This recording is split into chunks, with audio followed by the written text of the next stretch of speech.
السلام عليكم. كلنا اتفرجنا على المشهد ده، والمشهد دوت واحد من اشهر المشاهد في السينما العالمية. المشهد ده من فيلم لوسي، وكلنا برضو ما كناش مستوعبين ايه اللي بيحصل، علشان لوسي لما استغلت 100% من عقلها انتقلت من البعد بتاعها اللي المفروض تعيش فيه، وانتقلت لبعد ابعد من البعد بتاعها، وهو البعد الخامس. انا النهاردة جاي علشان اخدك في رحلة غريبة ومثيرة هتغير مفهومك عن الزمن ونظرتك للكون.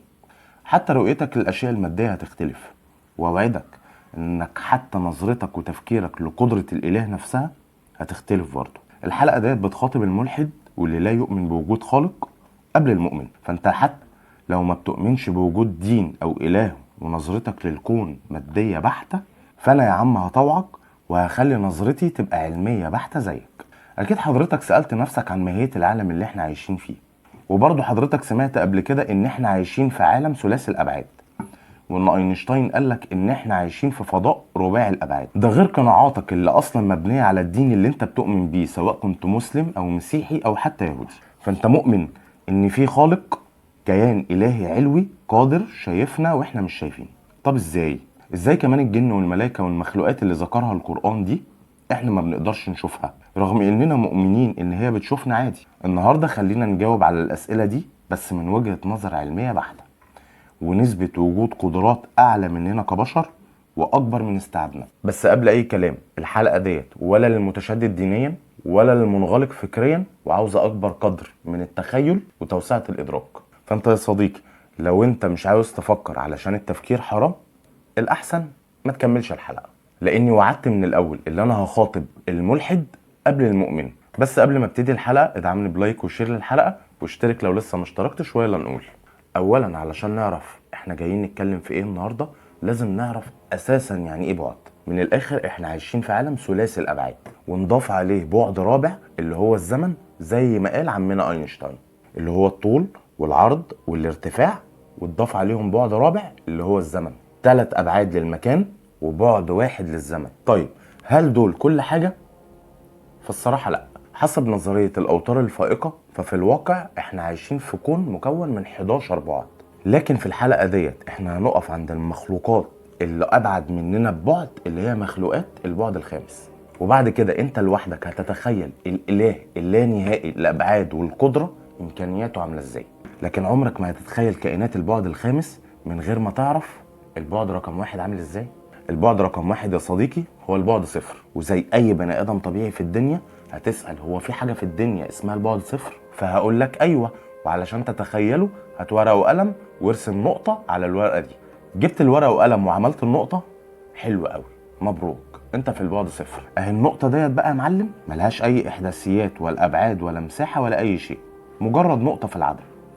طيب علشان يبقى كلامنا سهل هنضرب كل حاجة بأمثلة علشان نفهم أكتر ونقرب الفكرة. يعني مثال على البعد 0 زي النقطة اللي اتكونت من العدم وعملت الكون الكبير اللي احنا عايشين فيه دلوقتي ده، أو زي ما بيقول العلم نظرية البيج بانج. تمام؟ نخش بقى على البعد الأول.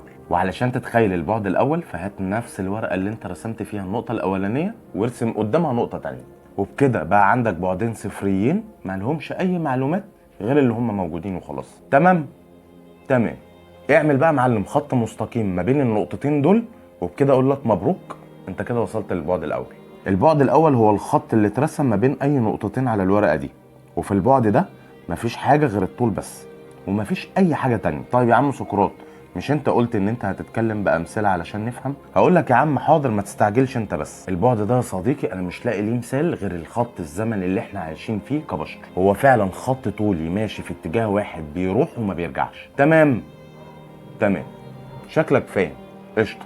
انت كده هتشجعني على فكره ان انا اقول لك البعد التاني، او زي ما بيطلق عليه العالم المسطح. يعني لو حضرتك جبت نفس الورقه اللي انت رسمت فيها البعد الاول، فعلشان نتخيل البعد التاني فاحنا نرسم خط تاني متفرع من الخط الاول. اهو يا عبقري زمانك الخط التاني ده هو البعد التاني، وبكده يبقى البعد بتاعنا الاول بقى ليه عرض. واهلا بحضرتك في البعد التاني او العالم المسطح. عالم بالظبط شبه الورقه اللي احنا بنرسم عليها دي، مسطحه وما بتعترفش غير يا اما طول يا اما عرض، فقط لا غير. فلو تخيلنا ان في مخلوقات عايشه في البعد ده، فالكوره في عالمنا هتبقى دايره في العالم ده، والهرم في عالمنا هيبقى مثلث في العالم ده، والمكعب في عالمنا هيبقى مربع في العالم ده لو تخيلنا ان العالم ثنائي الابعاد هو الورقة. طيب انت لو عاوز تتحول لكائن ثنائي الابعاد، فكر.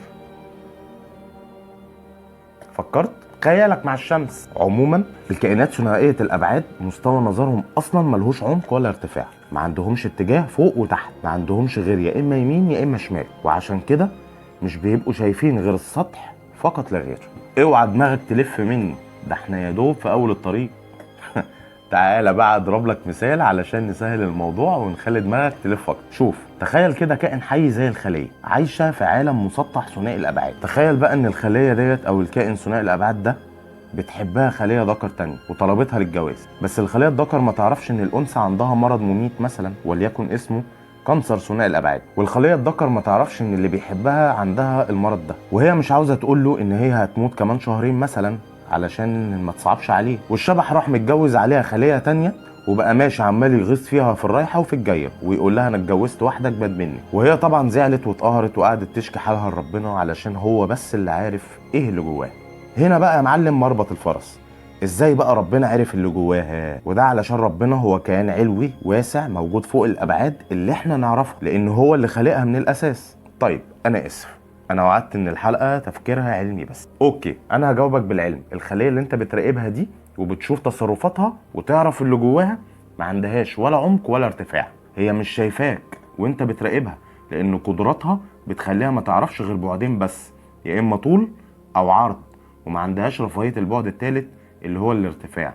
فهي لو سمعت عنك وعرفت ان انت بتراقبها فانت بالنسبه لها كائن اسطوري فائق القدرات والمعرفه، او اله اتنيل، وانت اساسا حضرتك بتطلع السلم بتشحر من كتر التعب. تمام، بس لو مش تمام رجع الفيديو من الاول علشان تقدر تستوعب اللي جاي. نخش بقى على البعد الثالث او العالم الحقيقي، ولو هتيجي تتخيل البعد الثالث فانا هديك مثال بسيط كده علشان دماغك تعمل وحاسس بيك ومش هتعبك خالص. تخيل كده ان في كائن ثنائي الابعاد على ورقه وعاوز ينط من الاول الورقه لاخر الورقه، تفتكر هيعمل ايه؟ تمام، بالظبط، هيتني الورقه على نفسها زي كده بالظبط. الكائن ده لو ماشي في خط مستقيم هو مش هيبقى مستوعب ان الورقه منحنيه اساسا، وهو بالنسبه له ماشي على ارض مسطحه، بس واقعيا الورقه متنيه على نفسها ومنحنيه، وبدايه المخلوق زي نهايته.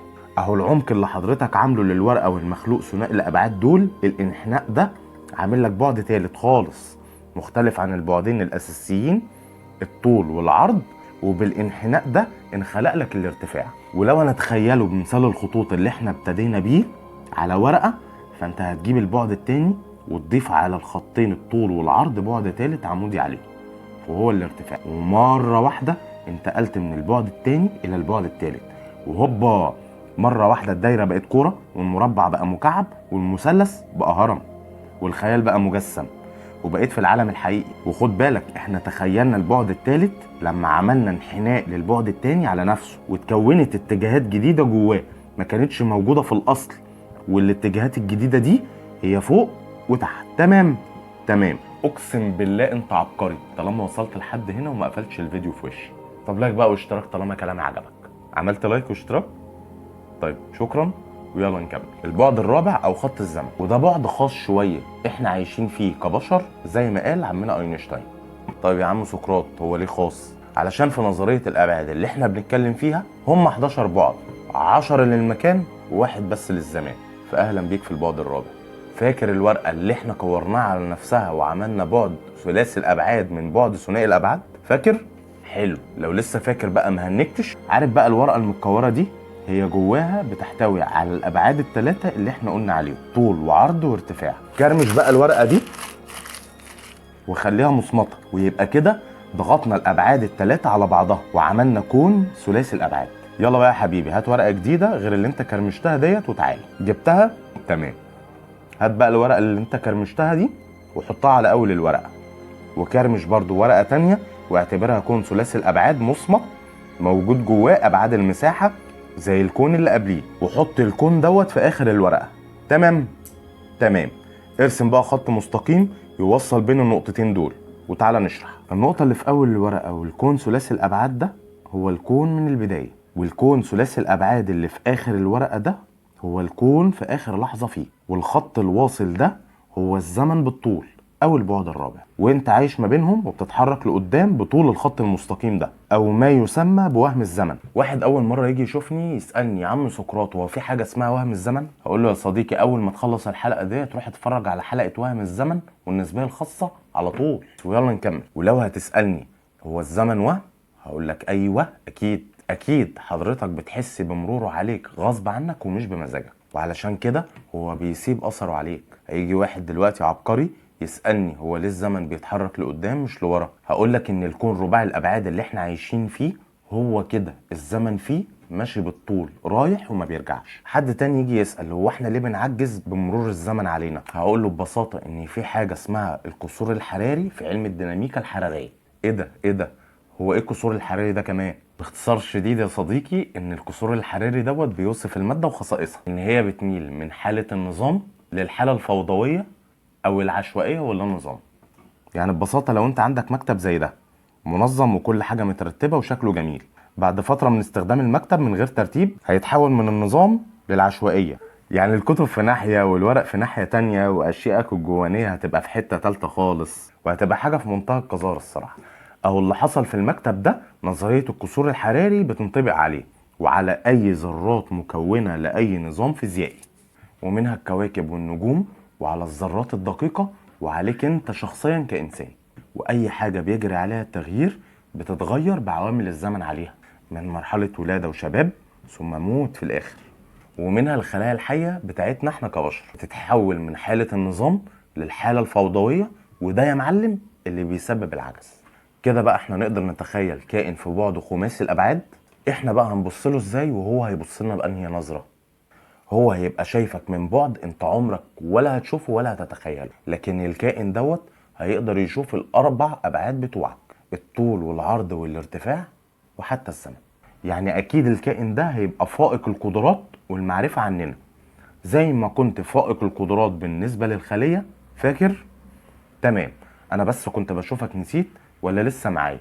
اوكي، انا اتكلمت بالعلم وبالعلم بس، وده علشان نتكلم بالمنطق مع الانسان اللي لا يؤمن بوجود خالق. لكن الاديان السماوية اتكلمت عن الجن والملائكة والله اعلم بباقي مخلوقاته، وكل الكائنات اللي بتشوفنا دي واحنا ما بنقدرش نشوفها لانهم ساكنين في ابعاد اعلى مننا كبشر.